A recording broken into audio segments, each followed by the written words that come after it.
This week on the Fairfield County Farm Page, Connie Smith introduces us to Sweet Betty's in downtown Lancaster, and we get tips from a Fairfield County Master Gardener on how to care for outdoor plants during a heat wave.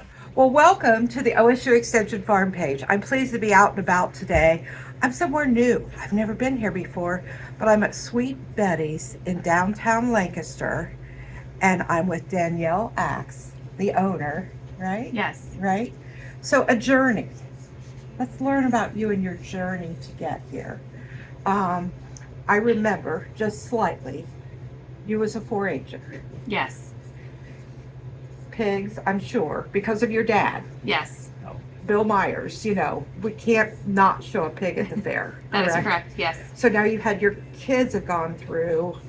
Are all of your kids out of 4-H? Yes. Okay. They're all adults. All adults ready to do pigs. And so mom, you said, I'm going to follow a dream. Absolutely. Tell me about how you got to the dream. And let's start first with the food trailer. So 8 years ago, we bought a funnel cake trailer. Yeah. Very simple. Started out very simple. Simple funnel cakes. And we had a cappuccino maker. Yeah. Post COVID, because we all survived that, we got fancy and we started doing fancy gourmet funnel cakes and fancy coffee.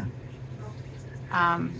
Dream has always been though to have a brick and mortar. So growing a cafe into a farm to table restaurant. Yeah.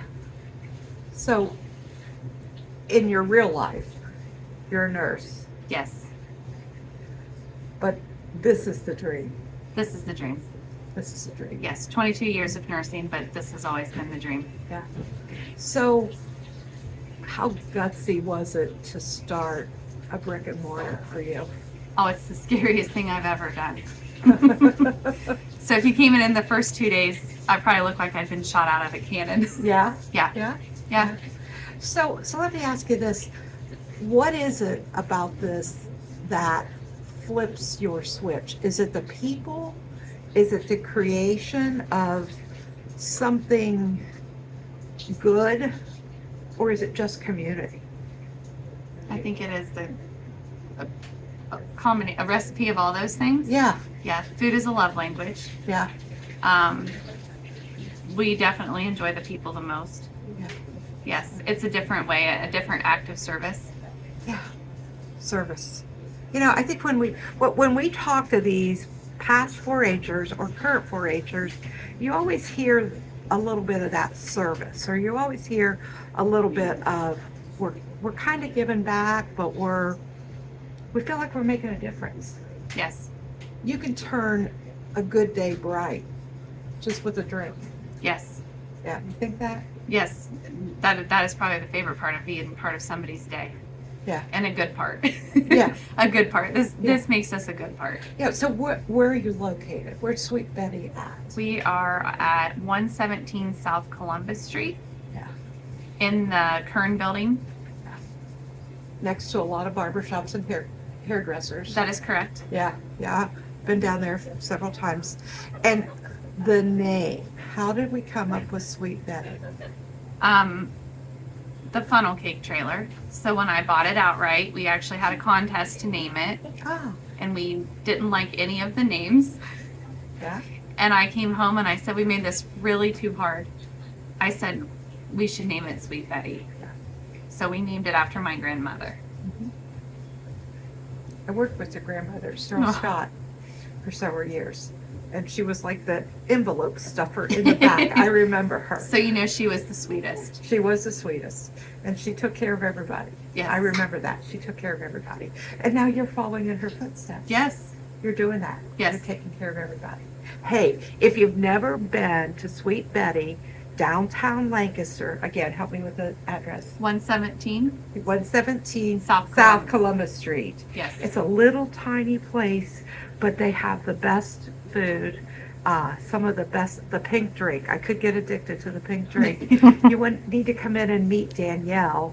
And be sure when you're watching this edition of the Farm Page, you click below and subscribe because we'd love to share your story about the difference you're making in the community too. Thanks for joining us. Good luck. Thank you. Good luck.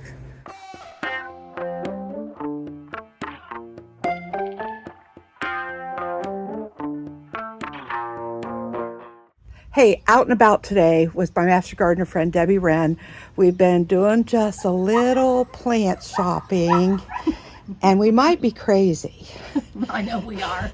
We are a little crazy because 90 plus degrees in the next few days, Debbie. Yep. Tell folks, how are we going to survive? Well, let's talk about this hanging basket first. Okay. How are you going to keep that begonia alive? Always read your plant tag so Yeah. that you know what sun or shade and dry or moist. This needs to go in part sun or shade, and I'm going to stick my finger down in the soil. Mm-hmm. And if it looks like this, it doesn't need to be watered. Because your finger looks like it's almost muddy on the end. Yes, yes. But if you stick your finger in there and it comes out clean, it's dry, you need to water it and thoroughly water it. Okay. Water it so the water goes all the way through and drains out. Okay. Okay. So let's say we've got a bunch of big container plantings, like really deep, heavy containers.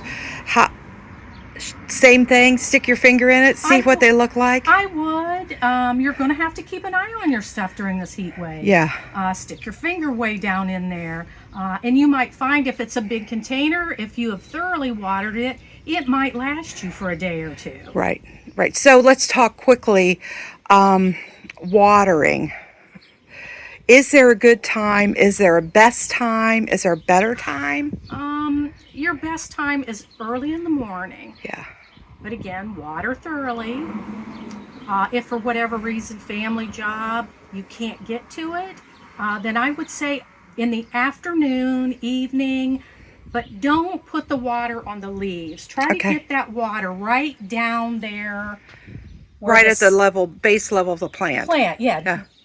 So you're not splashing water on the leaves. Okay. So I noticed you did a little wild plant shopping, and you got some individual annuals to get planted. Yes. So as you plant those, how are you going to take care of those in the next 3 or 4 days? I'm going to get them out of their individual little containers. I'm going to get them in the ground, and I'm going to thoroughly water them. Okay. So let's talk really quickly, Debbie. Thoroughly watering does not mean I stand there for a minute with the hose. No. What's it mean? When I water, I get that hose head right down there at the bottom of the plant, and I let it sit there for a little bit. Okay. So that I know that all of that is saturated. Okay. If it's in a pot, you'll see the water start coming out. Okay. That's your sign that you have thoroughly watered it. Yeah. Okay. So, this is a time of year.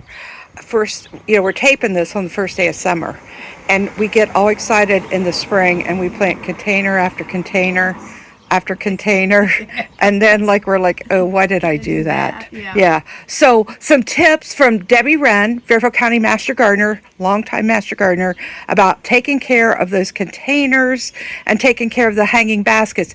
Hey, you've got raised beds at home. Yes, I do. Okay, tell me quickly, how are you going to take care of those in 90-degree heat? The same way I do anything else. I'm out there every day. I'm checking the soil. I also mulch heavily in those raised beds. Okay. So that keeps the heat down and the moisture up.